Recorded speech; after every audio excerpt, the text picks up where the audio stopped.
Pharmaceuticals have an important place in emergency care. Herbs also have a long history of use in medicine and work differently than pharmaceuticals. Let's take a look at some of the ways they differ in how they're used and understood.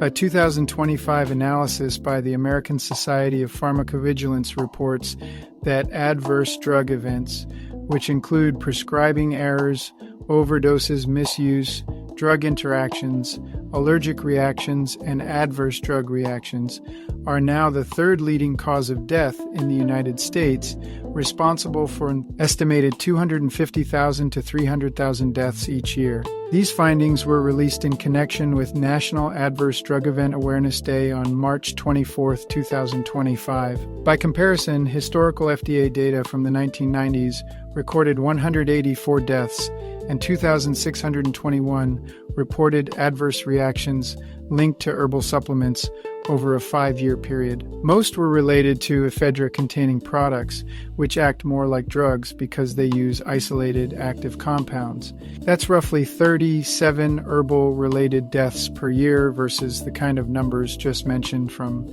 adverse drug events. Pharmaceuticals usually contain one synthesized active ingredient, which can sometimes produce side effects. In comparison, herbs contain hundreds of natural compounds that can balance one another and offer a variety of wellness benefits. For example, ginger contains hundreds of identified compounds and has been studied for its potential to support digestion, ease discomfort, and reduce inflammation. Another example is willow bark, used by traditional medicines for over 5,000 years for pain, rheumatism, and inflammation. Sumerian clay tablets some 4,000 years ago documented using willow leaves to treat fever and rheumatism. In 1828, salicin was isolated from the bark of the willow tree by Joseph Buckner. 10 years later, a method of isolating salicylic acid from willow extract was discovered. In 1897, Charles Garhart, a chemist at the Friedrich Bayer and Company, produced a synthesized version, acetylsalicylic acid. The Bayer Company proceeded to call this aspirin and began large-scale production. It became obvious over the decades that aspirin also produces a number of adverse side effects. These include harming the lining of the stomach, producing digestive issues like acid reflux, ulcers, nausea, and gastritis. In comparison, willow bark's blend of compounds actually produce positive benefits to the digestive system, and traditional herbalists have often recommended willow bark to soothe digestion problems, including acid reflux and gastritis. Yes, willow herb contains salicin that reduces pain, but also contains compounds that buffer salicin and produce other benefits. This brings us to the time and use differences. Modern pharmaceuticals have been in widespread use for just over a century, while herbs have been used for thousands of years in many traditional systems of medicine. Pharmaceuticals are tested in clinical trials that may last several years before approval, whereas herbs have been evaluated through centuries of traditional use, with knowledge passed from one generation of healers to the next. Because of their concentrated nature, pharmaceuticals often act quickly to relieve symptoms, but may require long-term use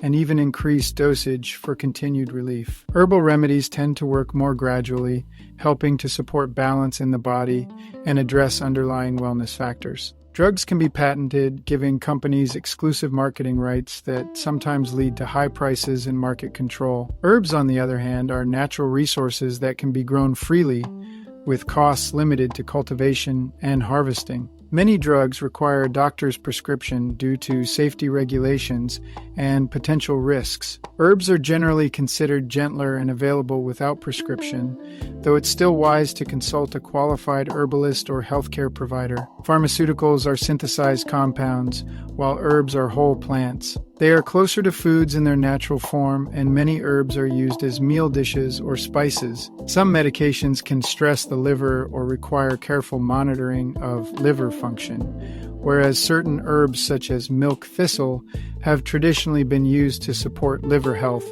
and detoxification. Research has also found traces of pharmaceuticals in waterways, raising environmental concerns about drug disposal. In contrast, plants and herbs contribute organic matter and nutrients that can support healthy ecosystems. I hope this helps clarify some of the differences between herbs and pharmaceuticals. This discussion is for informational and educational purposes only and is not medical advice. Pharmaceuticals can be essential for many conditions, particularly in emergency or critical care. If you are taking prescription medications, always talk to your doctor before making any changes or adding herbal products, since interactions can occur. Let me know what you think in the comments. Thanks for watching, and take care of yourself.